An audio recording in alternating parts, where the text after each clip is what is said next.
বাংলাকে যদি ধারণ করতে হয়, বাংলাকে যদি আমার মায়ের ভাষা বলতে হয়, তাহলে ইনকলাব জিন্দাবাদ চলবে না। বিদ্যুৎ, জ্বালানি ও খনিজ সম্পদ মন্ত্রী ইকবাল মাহমুদ টুকু বলেছেন, বাংলাকে যদি ধারণ করতে হয়, বাংলা ভাষাকে যদি মায়ের ভাষা বলতে হয়, তাহলে ইনকিলাব জিন্দাবাদ চলবে না। ইনকিলাব জিন্দাবাদ, ইনকিলাব মঞ্চ এগুলোর সঙ্গে বাংলার কোনো সম্পর্ক নেই। ইকবাল মাহমুদ টুকু বলেন, এগুলো বললে আমাকে ভারতের দালাল বানিয়ে ফেললেও তারপরও আমি এগুলো বলবো, কারণ আমার জীবন আছে বলেই আমি মুক্তিযুদ্ধে গিয়েছি এবং মন্ত্রী হয়েছি।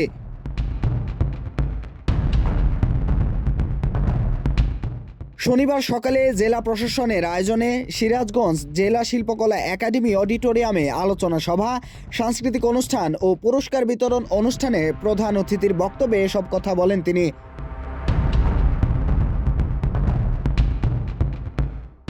টুকু আরও বলেন, ব্রিটিশরা এদেশে অনেক ক্ষতি করে গেছে। শোষণ করার জন্য আমাদের রাষ্ট্রভাষাকে চেপে ধরা হয়েছিল। 52 সালে যারা জীবন দিয়েছে তারা এই ভাষা রক্ষার বীজ বপন করে গিয়েছিল। তোমরা যারা তরুণ, তোমাদের এসব ভাবতে হবে।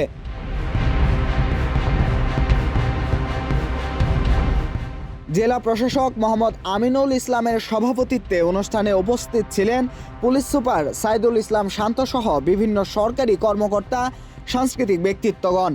এছাড়াও উপস্থিত ছিলেন বিএনপির জেলা শাখার সাধারণ সম্পাদক সাইদুর রহমান সহ আরও অনেকে। কুমার সপ্তর্ষি রায়, দৈনিক মানবকণ্ঠ, ঢাকা।